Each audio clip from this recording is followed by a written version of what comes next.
Hello, welcome to my YouTube channel. मैं आप सभी को आज राख की रस्सी चैप्टर की स्टोरी के बारे में बताने जा रही हूँ। राख की रस्सी, ठीक है। तो लोनपो गार, इसमें 3 कैरेक्टर हैं, ठीक है। 3 कैरेक्टर जो कि लोनपो गार खुद और एक लड़की और एक लोनपो गार का बेटा। तो इनको ये स्टोरी बहुत एक अच्छी है। एक मतलब एक चालाक लड़की की कहानी है। जो एक बेटा था वो बहुत बुद्धू टाइप का था, पर ये कहानी जो है वो बहुत अच्छी है सुनने के लिए। और चैप्टर 1 इसमें बहुत इजी तरह से मैंने एक्सप्लेन भी करूंगी। तो लोनपो गार के 32वें राजा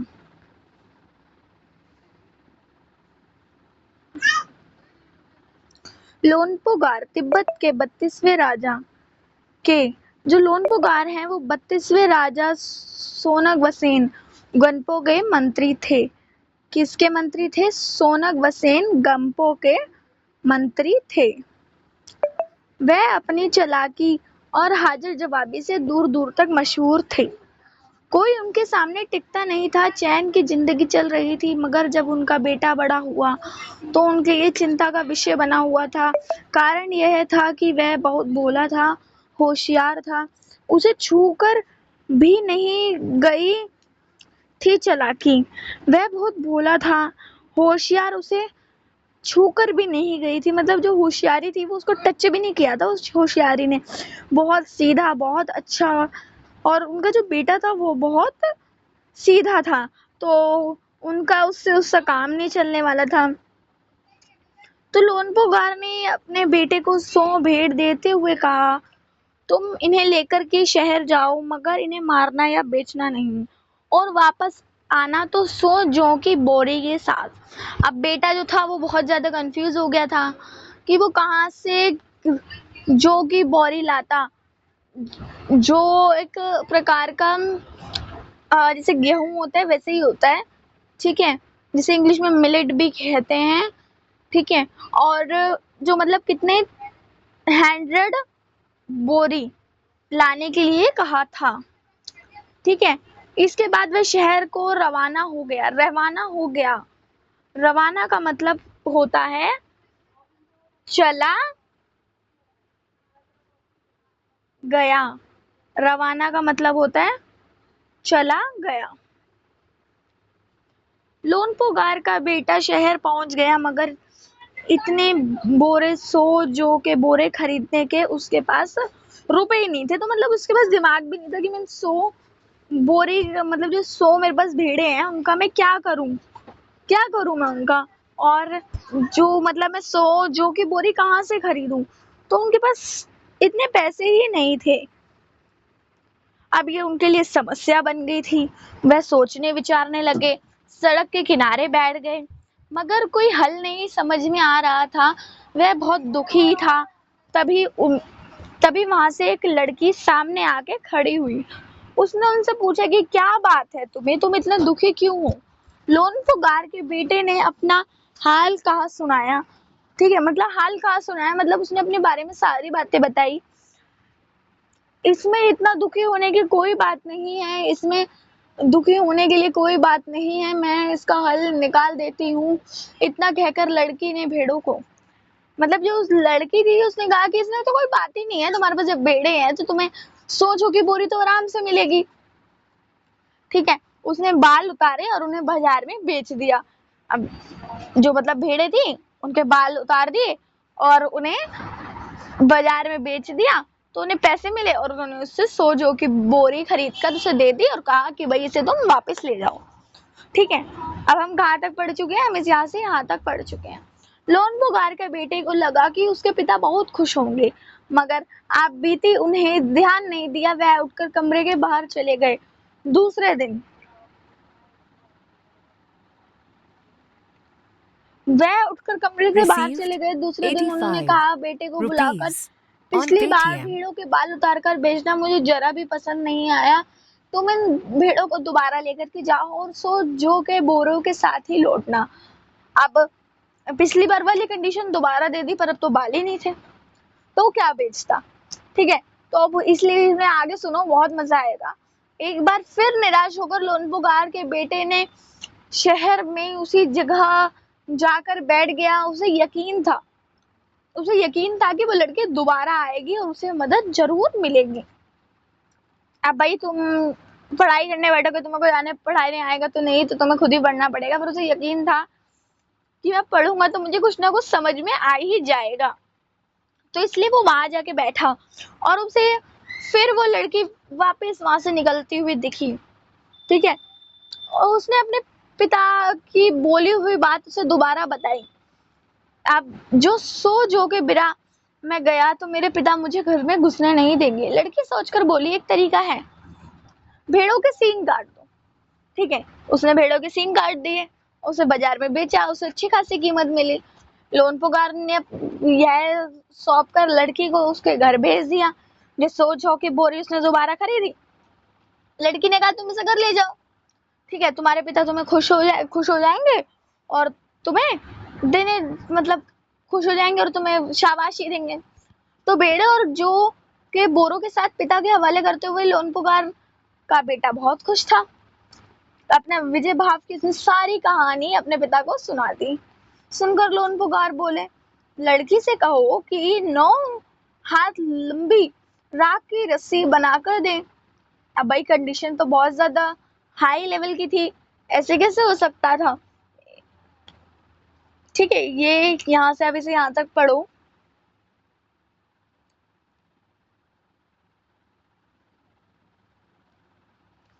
उसने कहा कि मैं तो रस्सी बना दूंगी, ठीक है, मगर तुम्हारे पिता उसे गहने में पहन लेंगे। ठीक है, जैसे उसकी कंडीशन वैसे उसका आगे से जवाब।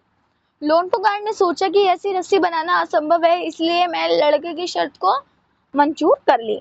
अब लड़के की शर्त भी उसने मान ली कि भाई ये तो हो ही नहीं सकता, तो कैसे बनेगी। तो अगले दिन लड़की ने 9 हाथ लंबी रस्सी बना ली और उसे पत्थर पर सिल कर रख दिया और जला दिया। राख की रस्सी जल गई, मगर रस्सी का आकार की राख बची। वह सिले समेत लोनपुगार के पास ले गई और कहा कि लोनपुगार रस्सी देखकर चकित रह गए। उसने चकित रह गए मतलब अचंभा, एकदम जिसे कहते हैं सरप्राइज। ठीक है, चकित रहना, ये कुछ वर्ड ऐसे हैं, इसे आप अपनी कॉपी में नोट करिए, ये आपको आगे आने वाले टाइम में बहुत हेल्प करेंगे, बहुत हेल्प करेंगे। वे जानते थे कि राख की रस्सी बनाना ही तो क्या बहुत मुश्किल है, जैसे गले में क्यों पहनूं। तो हाथ लगाते ही वह रस्सी टूट गई। लड़की ने समझदारी से सामने खड़ी हो गई और अपनी चालाकी धरा पर रह गई। बिना वक्त गवाए लोनपुगार ने अपने बेटे की शादी का प्रस्ताव लड़की के सामने रख दिया और धूमधाम से उन दोनों की शादी हो गई। तो अब कुछ क्वेश्चंस हैं, इसको आप मुझे कमेंट में इसका आंसर जरूर बताएंगे। तिब्बत के मंत्री अपने बेटे का भोलोपन से क्यों चिंतित थे। जो तिब्बत के मंत्री थे क्योंकि उनका बेटा बहुत भोला था। तो कहा, तुम्हारे विचार से किन किन बातों से वह सोचकर परेशान होते थे कि वो आगे कैसे सरवाइव करेगा, आगे की जिंदगी तो बहुत मुश्किल है, तो इसलिए यही बातें सोचकर वो चिंतित होते थे। हम तिब्बत के मंत्री की जगह होते तो क्या उपाय करते, ये आप खुद लिखेंगे, आपका खुद का पर्सनल क्वेश्चन है। शहर की तरफ मंत्री ने अपने बेटे को शहर की तरफ रवाना कर दिया। मंत्री ने अपने बेटे को शहर क्यों भेजा था, क्योंकि वो कुछ नया सीख करके आएगा। उसने अपने बेटे को भेड़ों के साथ शहर क्यों भेजा, क्योंकि भाई उसके पास कुछ होगा तभी तो वो बेचेगा, तभी तो वो उसे खरीदेगा। ठीक है, अब आप इसे क्वेश्चन को पढ़े हो तो आप इसे अच्छे से कर भी लोगे। ठीक है, और आपको ये क्वेश्चन अच्छे से स्टोरी आपको बहुत अच्छे से समझ आई हो तो आप मुझे कमेंट में यस लिखकर टाइप करें।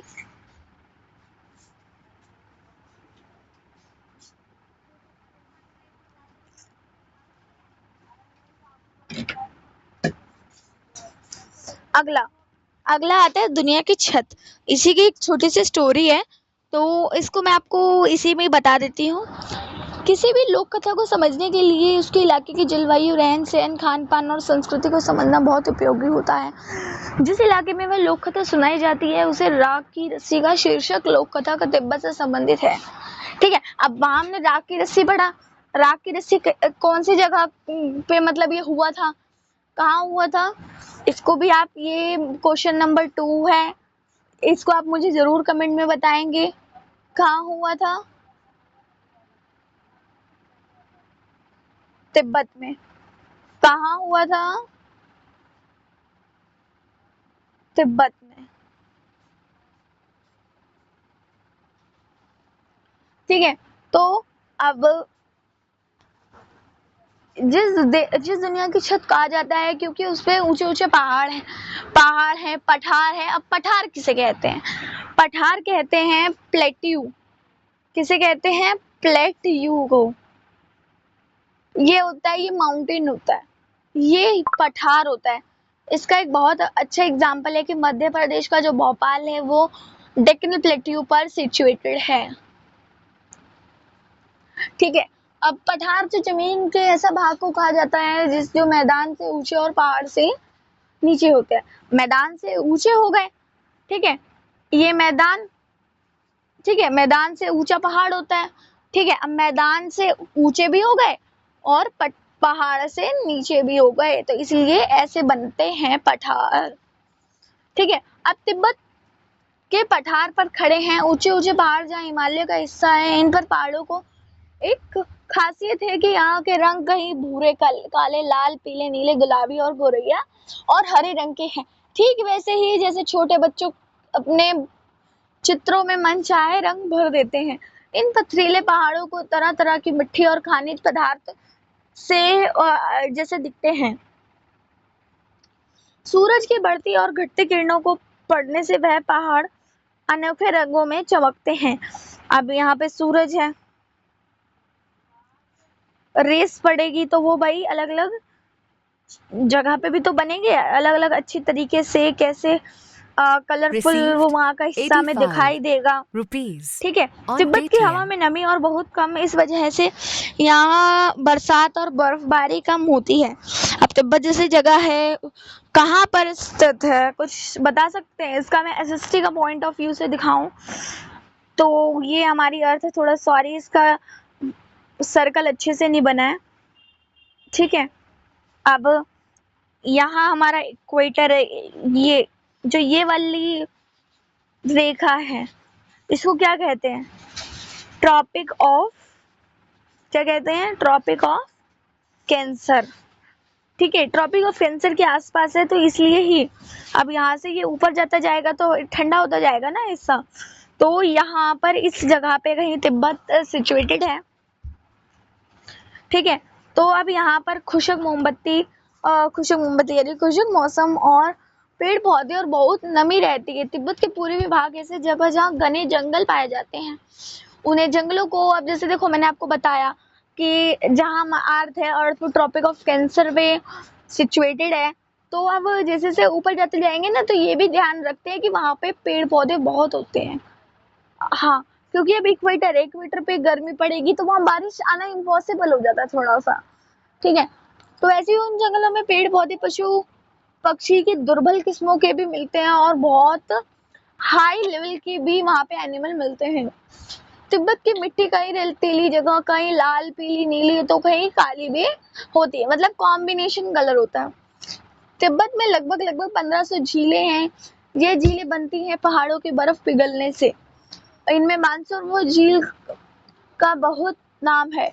मानसरोवर झील एक ऐसी झील है जो तिब्बत की मेन झील है। यही से सांगपो यानी ब्रह्मपुत्र नदी निकलती है। ये सांगपो ब्रह्मपुत्र नदी आपके 10th तक काम आने वाली है, तो आप इसे अच्छे से याद रखें।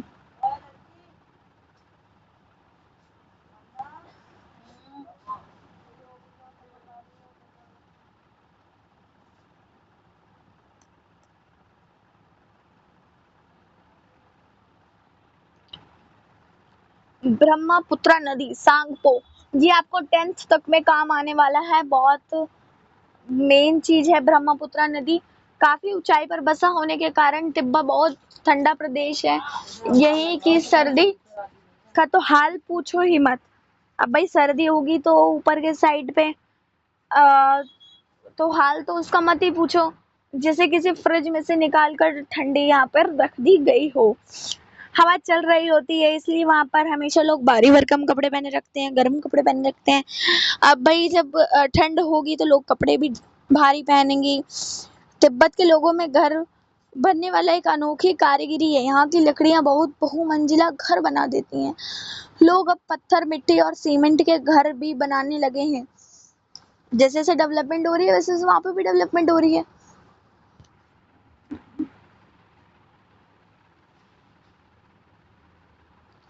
खिड़कियां भी अधिक बनाई जाती हैं ताकि सूर्य की ढेर सारी रोशनी घर के अंदर आ जा सके। भूकंप से बचाव के लिए दीवारों के अंदर थोड़ी सी झुकी होती है।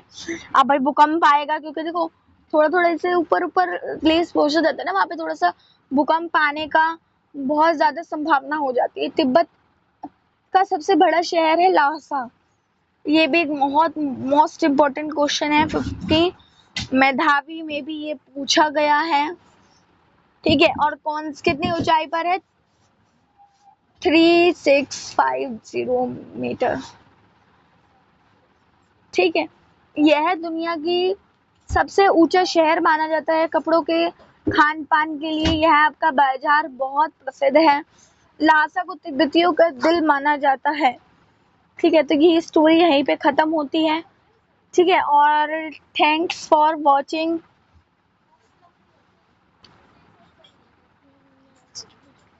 ठीक है, और नेक्स्ट वीडियो आपको जिस भी चीज की चाहिए हो उसके लिए आप कमेंट में जरूर बताएं। Received 20 rupees और ये on तेरे मंदिर Paytm. में इतना बोले जा रहे थे, लाइट